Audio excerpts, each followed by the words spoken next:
That, my friends, is an example of the Minneapolis sound. You're listening to The Time, and the name of that song is Get It Up. And two members of that band would later go on to become legendary, award-winning music producers. That's right, my guests today are Jimmy Jam and Terry Lewis. And I'm Angela Davis. This is NPR News, and I'm so glad you could join us today. Hello, Jimmy and Terry. Welcome home. Hi, it is good to be home. Nice to see you. Thank you. You two are among the most successful songwriting and producing teams in music history. Your work has crossed genres and generations. We're still dancing to songs 40 years ago, a lot of us. You've had 42 number one hits on the Billboard charts. You've been inducted into the Rock and Roll Hall of Fame. But what I most love about you is that you are still very dear friends. You have a close relationship as well as a business partnership that's lasted 50 years now. And so that's where I want to start with our interview today. I have a series on this program called Power Pairs. And so I regularly sit two people down together and I ask them about how they make each other better. So what I want you to do is I want you to describe, what you have meant to each other over the years and how you've been able to stay so closely connected. So, Jimmy, when you look through your sunglasses, when you look at Terry, describe who you see sitting right there. Well, I see my best friend, and I see the most unselfish person that I know, person that taught me a lot about being unselfish. I grew up, I had half brothers and sisters that were already grown and out of the house, so I kind of grew up as an only child. And I wasn't used to, I was just used to having everything my way, to be honest. And I watched the way Terry moved and how generous he was with people and how giving he was, and it just was a great example of how you're supposed to be. And so I use him as my role model for that. The other thing about Terry is that it's important to have people in your life that see you better than you see yourself. And I think Terry has done that for me continuously, really throughout our careers. He's always been the one that said to me, no, Jam, you can do that, you should do that, you should be doing that, and you have, so it's great to have people that are like that. So, but mostly just unselfish. Yeah. Terry, what do you see? Who do you see when you look at Jimmy? Well, it's a lot of things I see. But Jimmy Jam, one of the most talented people I've ever known, period. And I always see that, that says a lot coming from an era where I spent, many years around Prince, who was one of the most significant, talented people in the world, period. But Jimmy Jam is equally as talented, just different. You know what I mean? So he's so talented and creative that it's incredible. But he's also what I call Senator Jam. Senator Jam. Yes, he's Senator Jam. He's the ultimate diplomat. Something that I am not, because I'm not really diplomatic that way. But he's taught me how to be better at it. Because I grew up in a world in my mother's house. It was cut and dry. It was like no wiggle room. You were accountable fully for all your actions. But often in business partnerships, there's often some creative differences. How do you guys work with that when you don't agree on things? And is it 50-50, or how do you describe this partnership or doing things together? It's certainly 50-50. It starts there. That's the foundation. It starts there. Yeah. But any differences of opinion, we don't try to find the right way. We try to find the best way to achieve the result that we're looking for. I want to talk about the song I played in the open. It's one of my favorite songs by the time, but when I was researching and reading about it, and tell me if this is true, I read, and I was surprised to learn, that when it was recorded, that is actually Prince performing on every instrument and singing the vocals. Is that right? Yes and no. Yes, Prince is playing a lot of the instruments, but Morris Day is playing the drums and Morris Day is singing. But yes, that is true. That was totally masterminded by Prince. And when you think of him and your relationship with him, how do you describe how he inspired and influenced the work that you were able to do? Well, Prince, I always say the thing that I learned the most from Prince was work ethic. Mm. He would outwork everybody, and he'd do it by example. Like he would come and rehearse us for 6 hours. He'd go and rehearse the Revolution for 6 hours, and then he'd, go make a record overnight and walk back in the next day with a cassette, and he'd pop it in, and it would be like 1999 or something. And he would say, "I did this last night," and we'd be like, "Wow," I never saw him sleep. I don't know when he ever slept. But he was really the walking embodiment of music to me. Mm-hmm. So I think that was the thing I took away from him, and he made me able to do things. I was always a story I tell about 7779311. On that song, we rehearsed it, and when we were done, Prince said, "Jimmy Jam, what are you doing with your left hand?" Because I was only playing with one hand, and I said, "Nothing, Prince. I'm just doing my part." He says, "Do double Monty's part. It's got to be bigger and better than the record." Okay, cool. So we do that. Then he goes, "What note are you singing on the chorus?" And I said, "I'm not singing on the chorus. Terry and them are, find a note and sing on the chorus. Got to be bigger than the record." Okay, cool. So now I'm 7779311. Then he goes, "Jimmy Jam, why aren't you doing the choreography?" Like, Prince, I'm standing behind a keyboard. He says, "It's simple choreography. You should be able to do it." So now I'm trying to hit the choreography, play my notes, sing my note. And I couldn't do it. So I'm so frustrated. Next day we come back. First thing Prince says is 777. And I'm like, oh, man. We started into the song. About halfway through the song, I realized not only am I playing my part, singing my part, and hitting the step, but now I've even found I can take my hanky out my pocket and I can pat my face. I can tip my hat. So he helped you grow. Yes, because Mm-hmm. he saw things, once again, like a great coach, just got the most out of the people that were there, because he knew I could do it. And so it changed my way of thinking. Instead of what I couldn't do, it was about, oh, yeah, I can do that. Mm-hmm. That was a big deal. How do you think about how Prince influenced the work that you do and your career, Terry? Well, creatively, just watching how he was so fluid with it, he was so in the moment, and you would be in the studio with him, although he would make us clap for about 5 hours. Yeah, yeah. And do claps. Yeah. But he was so fluid in the moment. He would just create something like out of nothing so quickly. And then when you have a creative setting, you have options. But he was so quick to choose the options. And so he used to always ask me, "What would you do?" And I'd tell him what I would do. And he said, "Well, I wouldn't do that." I was like, "Choices, Terry Lewis." That's what he always say to me. So, yeah, choices, Terry Lewis. So you two grew up in Minneapolis, but now live in the Los Angeles area. So let's talk about what has brought you home. It is a one-night-only concert during the Minnesota State Fair. Mark your calendars, Saturday, August 29th at the Grandstand. It's called Jimmy Jam and Terry Lewis Homecoming, a celebration of the Minneapolis sound. And I just want to read this long list of special guests that have been announced, including Johnny Gill, Belle Biv DeVoe, Morris Day and Jerome Benton of The Time, Jordan Knight of New Kids on the Block, Stokely, Ann Nesby and the Sounds of Blackness, Ruben Studdard, Shanice Wilson, and gospel singer Yolanda Adams. I bought tickets as soon as this was announced, but what can we expect to see and hear that night, Jimmy? I think we're going to be there for a few hours, right? We're definitely going to be there for a few hours because lots of hits to play. Hits to play. But really, it is a celebration. We're calling it Made in Minnesota.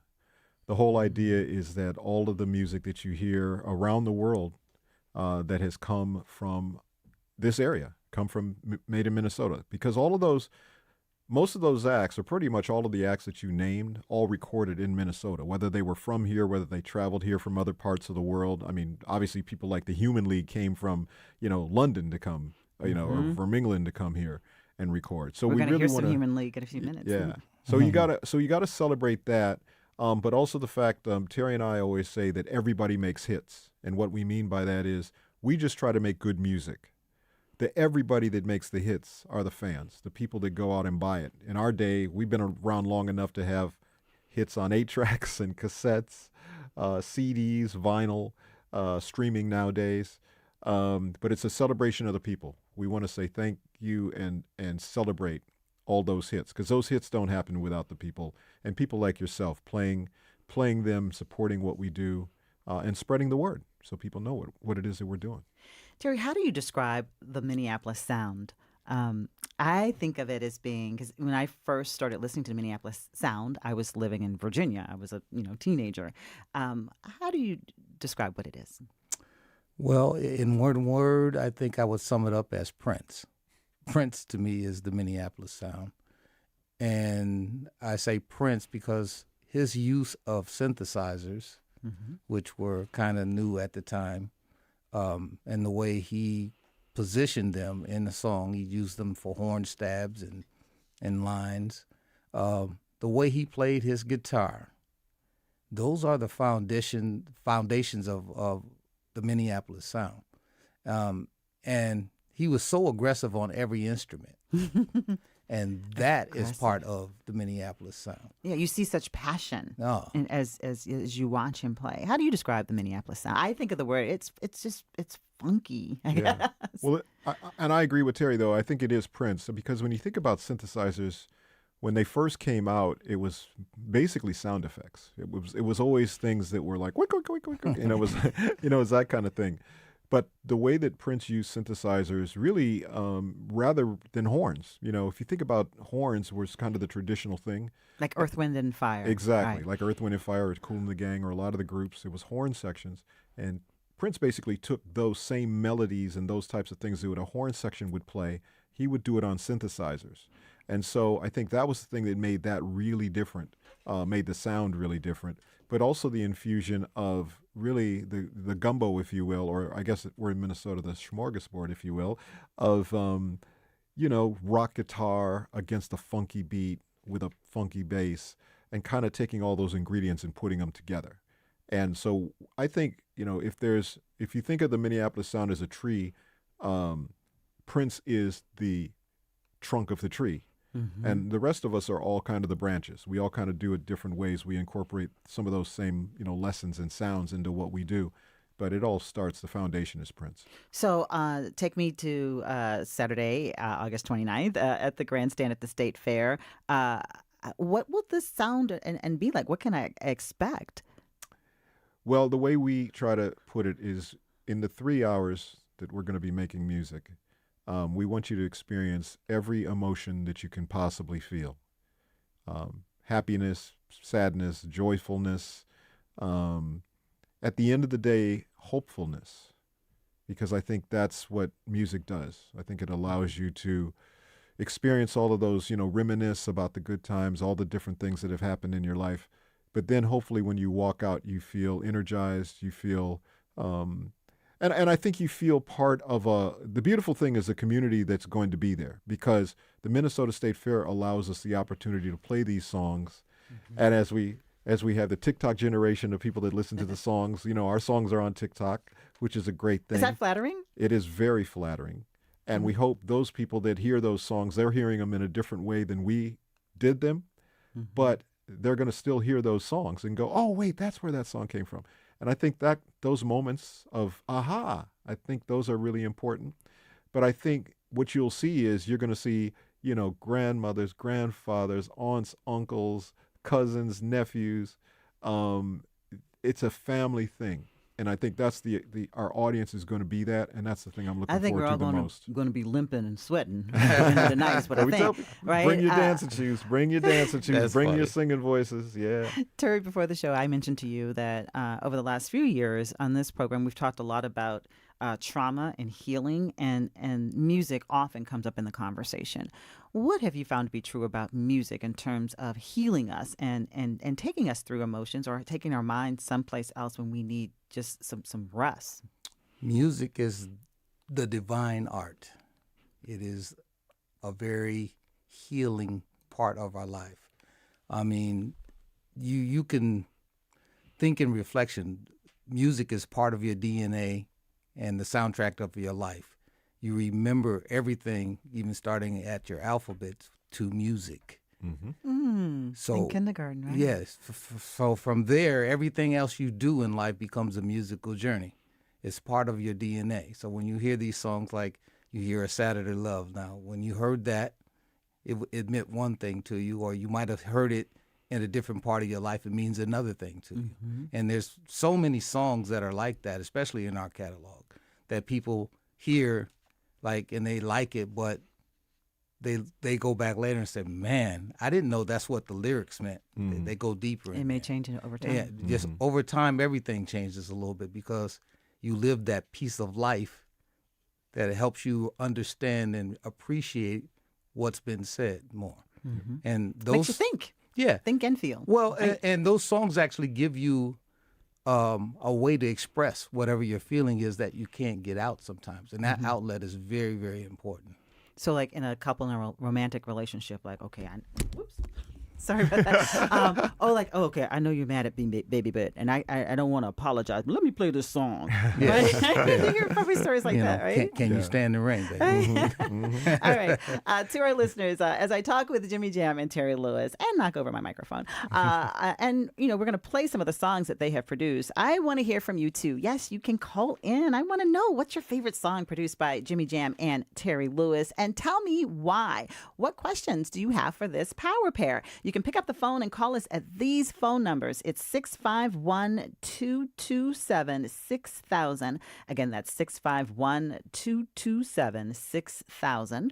Or you can call us at 800-242-2828. And Terry, Jimmy, we have somebody on the phone already in Eden Prairie listening. This is Shelley on the phone. Hi, Shelley. What do you want to tell us about some of this good music? Hey, thanks for having me. First of all, thank you guys for sharing your talent with the world. I do have my tickets for the 29th. I'm excited about the lineup. I'll be singing along with everything. Belated congratulations on your well-deserved Hall of Fame induction. Thank you. I was wondering, yes, I watched that. I was wondering who you wished you would have produced. Was there someone you missed out there in the world, or maybe has passed since you started all this?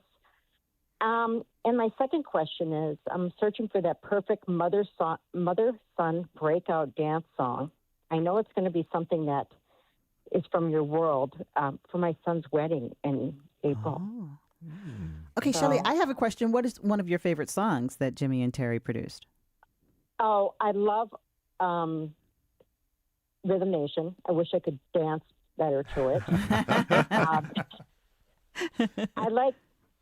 I was always an expressive dancer, so I like Nasty. And I love all the Belle de Bow.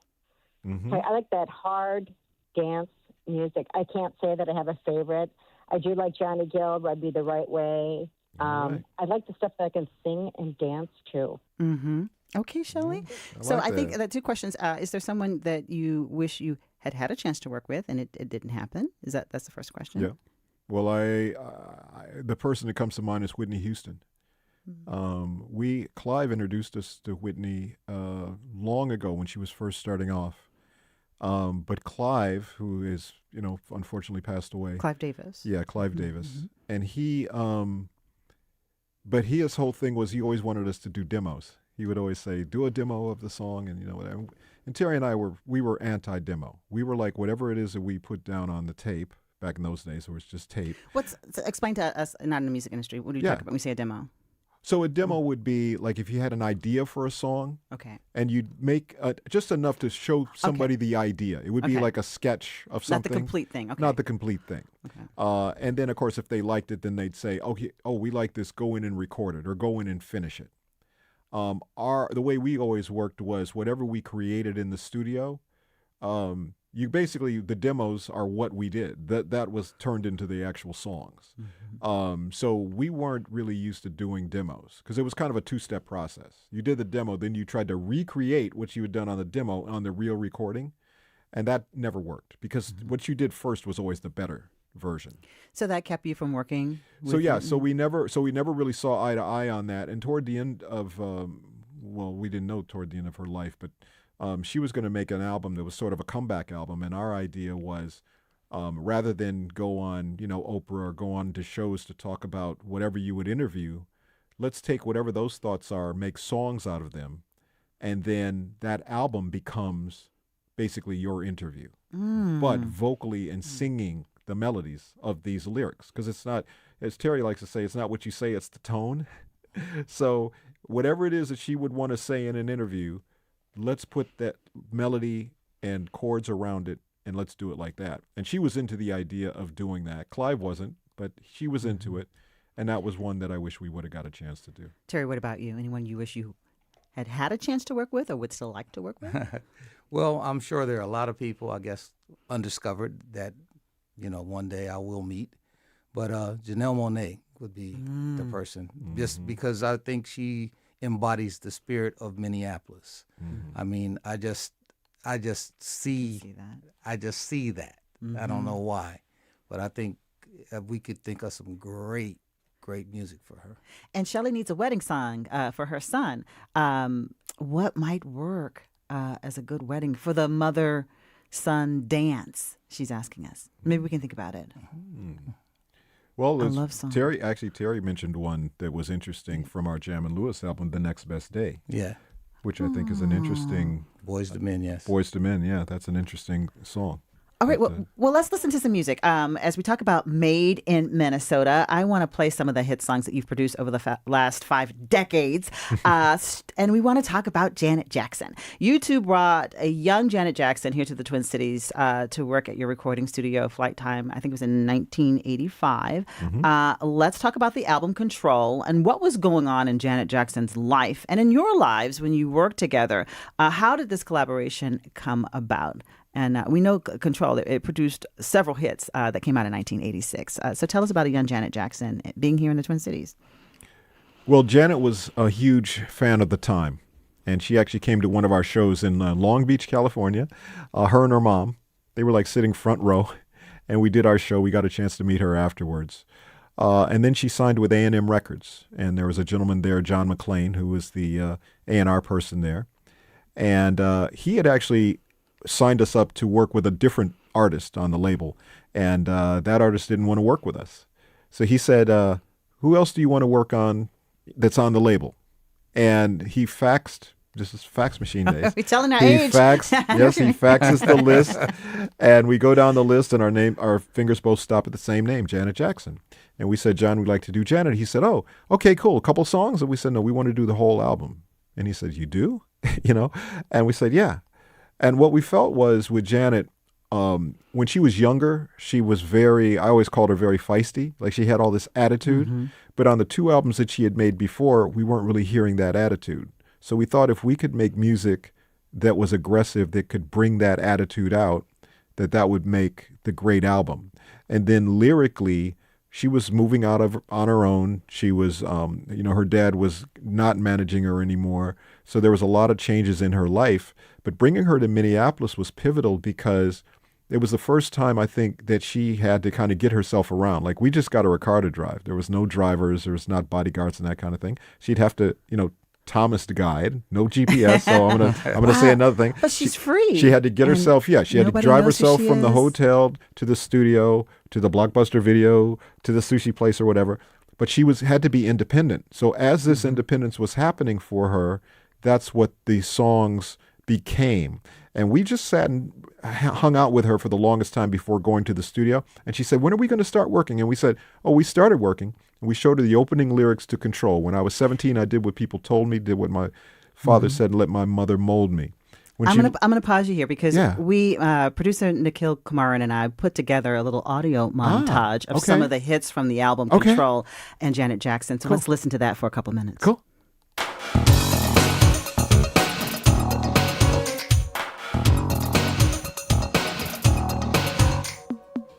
When I was 17, I did what people told me. I did what my father said and let my mother mold me.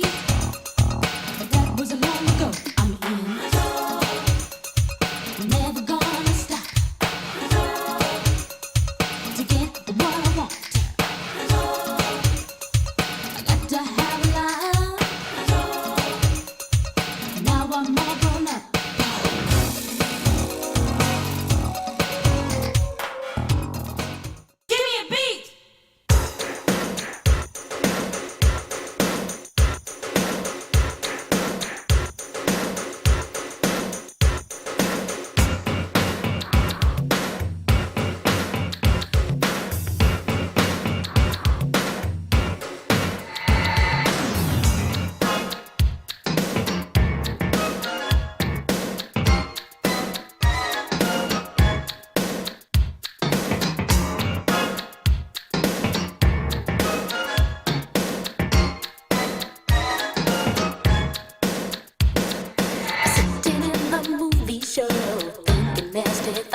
nasty boys. I don't mean a thing. Oh, you nasty boys.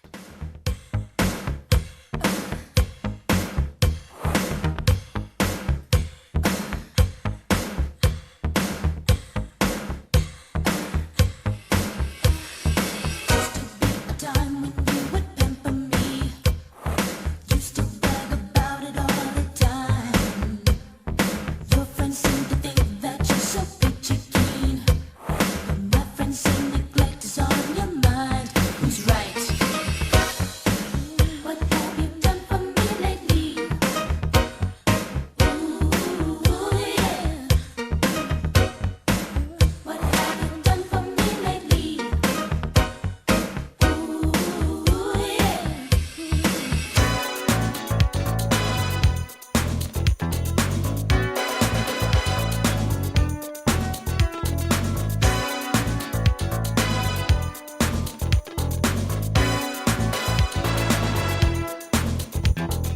Ooh, baby.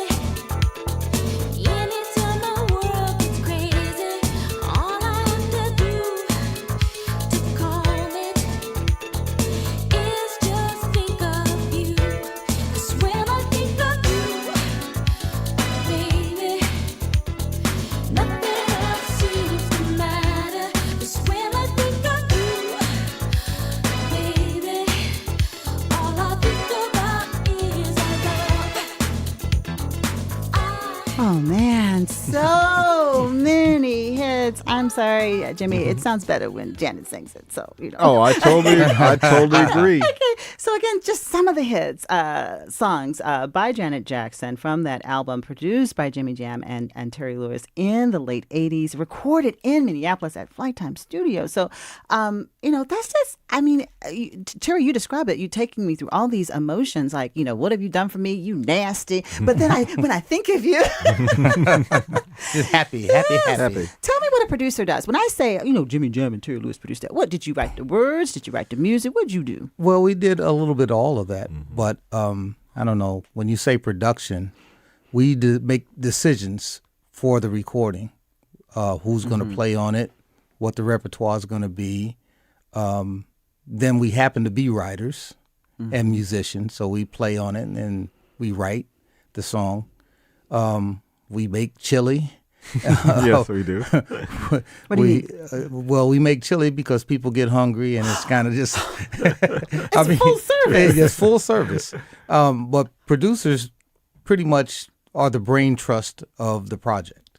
Yeah, and I was going to say too, it's kind of like you become the psychiatrist, the Yes. psychologist. Yes. The relationship between an artist and a producer is probably as close as you could possibly get. Other than you're married, if you're married, because they have to trust you and they have to be able to express their emotions to you and all of those things. And if you were to compare it, what a producer's role is, it's kind of like a director on a film. You have somebody that writes the script, but then the director is the one that gets the performances out of the actors. And it's kind of like we want to get the best performance out of the artist. So that's the producer's job. So it's professional may be problem solving. Coaching the singer, saying, like louder, or slower, or linger on this word a little bit, or to a musician, less of this, more of that, faster, slower. Yep. What did Janet Jackson think of this album when it was done? Do you remember? Yeah, she loved it. She was very proud of it, except the very last song, Funny How Time Flies. Yeah. She would always fade it out before it got to the end of it because it was kind of sensual at the end of it. And she said, Yeah, she that's was, like yeah, yeah. She would always. She said when she played it for her mom, she would always fade it out before the end of it happened. But no, she was very proud of it. Okay, we're talking with Jimmy Jam and Terry Lewis, who are back in Minnesota, getting us all ready for a big concert at the Minnesota State Fair coming up on Saturday, August 29th. Tickets are still available. You don't want to miss this. You have worked with plenty of artists who are not R&B artists. The British pop group The Human League comes to mind, and I want to take a moment to play a song that you produced for that group that was a big hit in the U.S. and in the UK. Let's listen to Human.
He messed up, didn't he?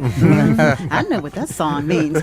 The song Human by the Human League, produced by Jimmy Jam and Terry Lewis, released in 1986. How did this come about? They're over in the UK, right? They had been successful. They had that that provocative song. They had don't you want me, Don't baby? you want me, baby? Yeah, Yep. that's the Human League. Yeah. Now they've messed up. They human. What's the story, Terry? How did you come to work with the Human League? Well, John McClain again, once again, gave us a call because Human League was making an album and they were trying to mimic a Jam and Lewis style. So he said, why don't you just work with Jam and Lewis? Hey, call him up. So we said, yeah, we would love to do it. So they came over from Sheffield, England. They came to Minneapolis, and it was a bit of culture shock. Right? Well, what? Because it was cold, or was it more than That that? too. It was cold, and just these are British people. They didn't live in London in the big city. They lived in small Sheffield, England, and then they came to the city with two black guys from Minneapolis, and it was different. Right. And so we had to figure each other out in terms of what we wanted and how we wanted to go about things. And so in our, I guess, ironic mind, Don't You Want Me, Baby was really, really robotic. And we wanted to do And that was something- their first big That hit. was their first And this big is hit. about 5 years later. Here we Yes. come with Human. What is that song about? And who wrote these words? Or what role did you play in this? Did you write these words? Yes, I did. Oh, okay. Yes. So I wanted What's the to meaning? write something really heartfelt. Mm-hmm. And so I thought this was really good. It took like a week to record the vocal. Like I wanted to get him to feel comfortable. Emotional. Phil Oakey, who is the singer, to feel really emotionally grounded in it. And so It's a beautiful song. I love it. Yes. Right. So we had a problem though. Once we got the song recorded, and Lisa Keith, who was our studio background singer, and myself, we sang the background. And the girls in the group had a problem with Lisa singing the background. They said, we don't like that other girl on this song because they wanted to sing the background. But Lisa sounded so beautiful in there. We didn't want to take her off. So we had a little issue. So the dilemma was to the point where we almost had to take the song off the album.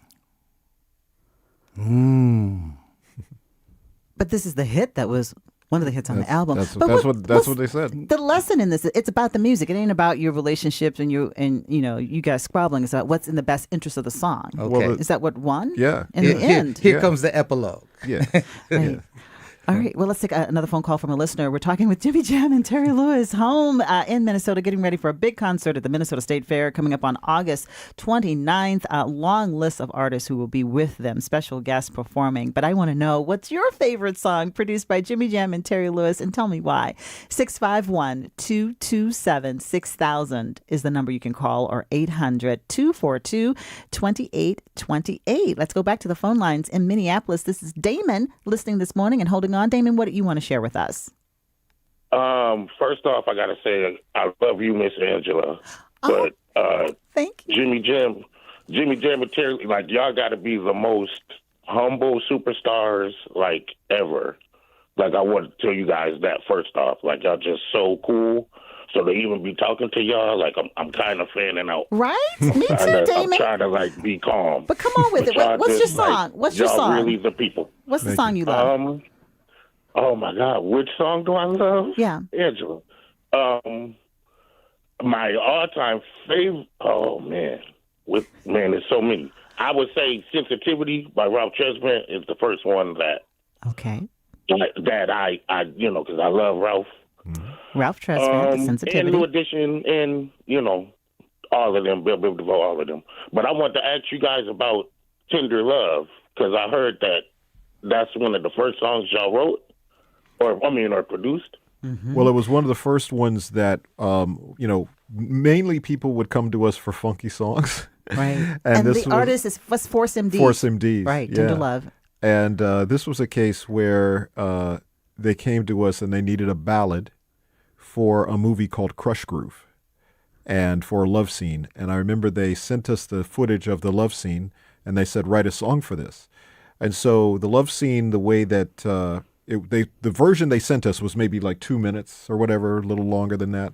So we just wrote it, and like literally Terry did the lyrics, and like when the lyrics in Tender Love say candles that light the dark, literally in the scene there was candles that were being lit, and we like wrote this whole beautiful song, and we didn't know the Force MDs were going to be the artists. That was their choice. That was the studio's choice. So that happens sometimes. Sometimes you just create the song, Just and create then the the song. artist is assigned to it. Wow. Yeah, which Okay. was actually rare for us. I mean, normally we didn't work like that. Normally we knew who the artist was and then we wrote for them. But this was a case where we just wrote the song for the scene of the movie, and then that's who they said is going to sing the song. And they were absolutely perfect to do it. I mean, they came up to Minneapolis for probably just a day. I think they were It here. was just today. Yeah, and they killed it. It was great. Do you like ballads? This is leading into one of my all-time favorite songs, produced by Jimmy Jam and Terry Lewis. It's Saturday Love by Sherelle and Alexander O'Neill, also released in the 80s in 1985. I heard you do an interview, Jimmy, on a radio station in New York, WBLS, and you talked about how this song came to be. And then at first you're like, oh, this is kind of nerdy, and I don't think Terry's going to like it. Would you tell that story? Yeah, well, when I had come up with the idea of it, I was excited. I was like, oh, yeah, this is really cool. And then when I got to the studio, I said to Terry, I said, hey, I got this idea for a song. He said, okay, how's it go? And as soon as he said, how's it go? Immediately in my mind, I was like, it's sort of like the days of the week. And he says, okay. And I'm like, yeah, like Sunday, Monday, Tuesday, Wednesday. I'm kind of singing it like that. And he's like, oh, yeah, that's dope. That's dope. I like that. I like that.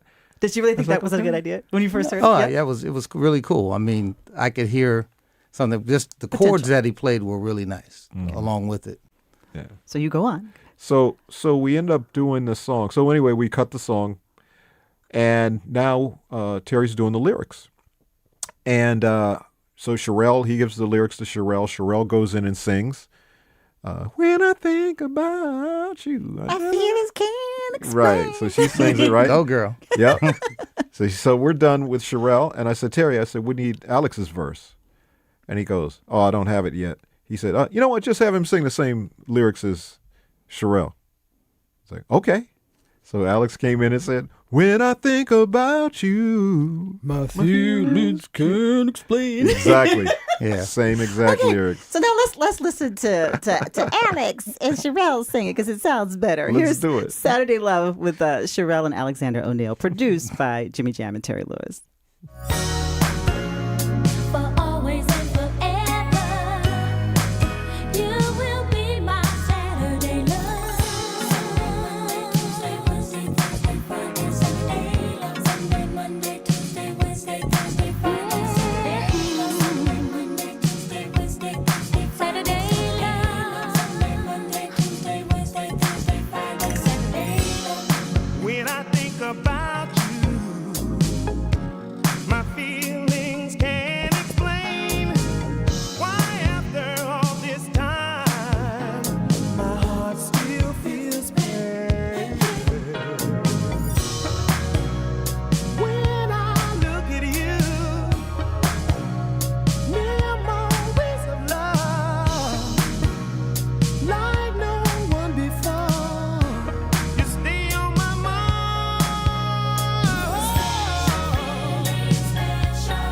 Feeling so special.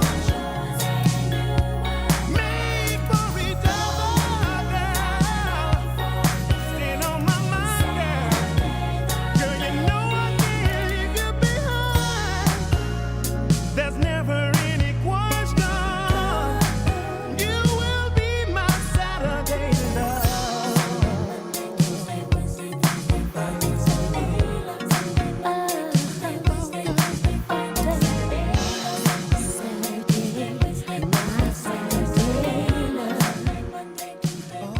Thank you for those lyrics. Thank you for that song. I love that song. Saturday Love by Sherelle and Alexander O'Neill, released in 1985, produced by Jimmy Jam and Terry Lewis, who are my guests today. You have heard from people like that they've used that now days of the week to teach kids the days of the week. Is that true? That is true. And I love that. That's because, as Terry said earlier, you think about your alphabet. you learn your alphabet to a melody. Right. A, B, C, D, E, F, G. There's no way you would ever remember the order of 26 things, but you do as soon Right. as you put a melody to it. So yeah, does so using music to teach is a great thing. Yeah, and you wouldn't even realize that's Twinkle Twinkle Little Stars. Yeah, the right. same melody. Exactly. But what I love about it, what it says about a sustaining love, the consistency, and so when you were writing those verses or that verse, Terry, what were you thinking about? Like, what does that mean? That across the days of the week, that you still love someone. Yes, you love some people. You love someone every day. I mean, you have to if you love somebody for real. Regardless of where they are, or what they're doing, or how they're making you feel. I always tell my kids even that it's like I always love you and I'll always like you. Let's take another phone call from a listener as we talk with Jimmy Jam and Terry Lewis about their homecoming, a celebration of the Minneapolis Sound, a concert coming up on August 29th at the Minnesota State Fair at the Grandstand. What's your favorite song that they have produced? 651-227-6000 is the number to call, or you can call us at 800-242-2828.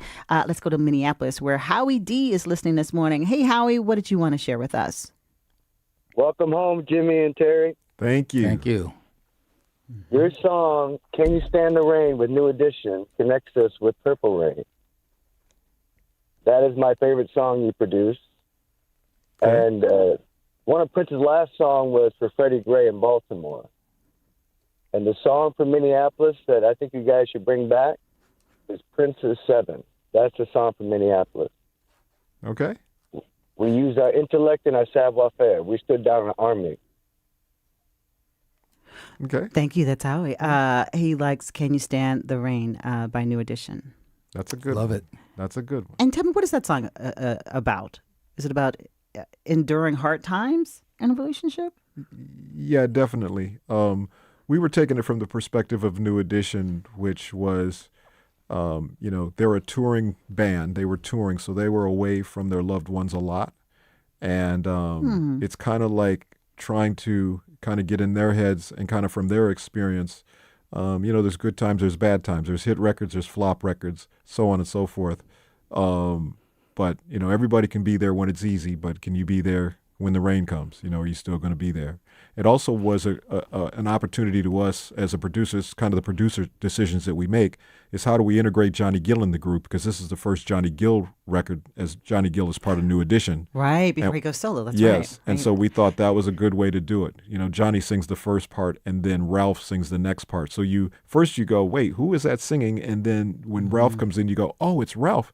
Oh, it's New Edition. And that was the way we were able to kind of integrate Johnny into the group. Mm-hmm. What has it been like? I mentioned to you, I was out of town. I went home to Virginia to see my family over the weekend. Tell me about coming home. My social media feeds, I'm on the plane coming back.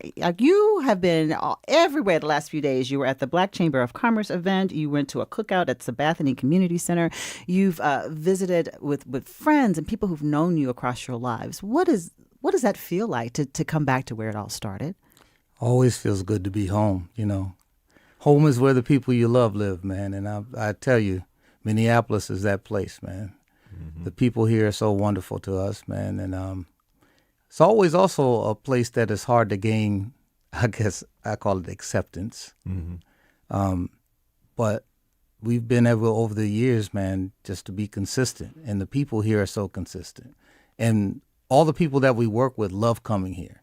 Yes. Really? You get feedback? Yeah. Yes. Because the Minnesota Nice is a real thing. Mm-hmm. Right. Yeah. And people feel secure here because people know how to leave people alone. Mm-hmm. What do you mean? Like respect privacy? Respect your privacy. Yeah. That's good. You'll get an occasional person that'll get out of line, but most people, man, they see you and, they just want to say hi and see how you're doing. And keep it Do moving. you need anything? And they keep it pushing. Mm-hmm. Right. And it's really cool. Yeah. And Jimmy, last night you were at an event last night with your dad with Cornbread Harris. Yes. Yeah. Yeah. So Cornbread plays. He does the Church of Cornbread every Sunday at 5:00 at the Schooner Tavern, and so I went and actually got a chance to play with him last night, which was a lot of fun. But yeah, it was amazing. He's 99 years old, And in a couple of weeks, he's actually going to be celebrating 99 and a third. So he's counting down to 100, Right. But yeah, so that was a lot of fun to play with him. And Terry got to see him play. I don't think Terry had seen him play before. No, it was Really? it was amazing. Yeah. It was amazing to watch him perform, and even more amazing to see him perform with Jimmy. That was like ridiculous for me. I told Cornbread that I said, "Man, you are so amazing." He said, "It takes a lot of years to be this amazing." So I love that. So I'm gonna use that. Yeah. And when you sneak in and out of Minnesota, or when you come back to visit, where do you stay? Do you stay with friends? Do you stay with family? Like, where do you like to stay when you come back to Minnesota? Different places? Yeah. or- No, we have our our kind of our home away from home is well, I shouldn't say because people are going to come to see us. Because we'll be looking for you. But no, there's a beautiful property called the Canopy that's kind of home for us And when Canopy we're in Hilton. Canopy Hilton, yeah, it's beautiful. So tell me, as you think about the rehearsals for this, how will rehearsals work when you have all of these different recording artists who don't work with each other, who are fans of each other, but you all have to do a show? Like, what will the next couple of weeks look like as you prepare for this concert on August 29th? Well, one of the things we'll do is we come up with arrangements for all of the songs. So in And like, order how to many songs are we talking about? Maybe. about 50. Wow. About 50 songs. Okay. And there's John McClane had a saying, "You don't have to eat the whole cow to know that it's beef." So we're gonna take the approach where you're gonna hear it's going to be a tasting. Okay. You might hear You some won't of hear the the whole songs. song, You right. won't hear the whole song, but you're going to hear a lot of everything. So everybody's going to get something. And then of course the funny thing is, even if we do 50 songs, there's going to be 50 songs people will go, "Why didn't you do that song?" But that's the thing. So we do the arrangements, and then we send the arrangements to each of the artists individually so that they can learn that. And then when we all get together, they already have learned the arrangement, and then we can always tweak on site, but that's kind of the idea of what we do. How do you see rehearsals going, or what would you like to see? I think you mentioned before when you've done some concerts similar to this, like the residency that you have in Las Vegas that's coming back, has been extended through October at the Venetian Hotel. What have you learned about like artists coming together and working together with you? We have such great artists, friends, that it's just a really simple thing. Like, these are pros. They just come ready. It's like out of the box ready. Yeah. And pretty much all we have to do is just determine what the arrangement's going to be, and we just go. And the cool thing is that everybody's fans of each other.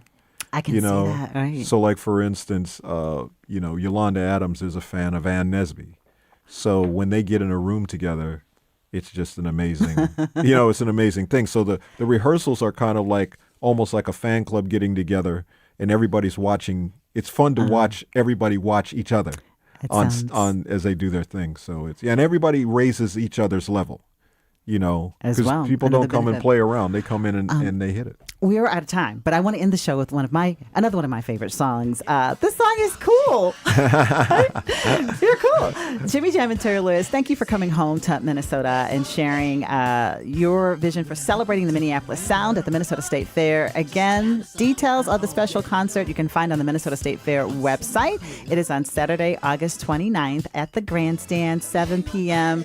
Long list of special guests, and our guest today, Minnesota Power Pair, the ultimate power pair to me, Jimmy Jam and Terry Lewis. This conversation was produced by Nikhil Kumaran.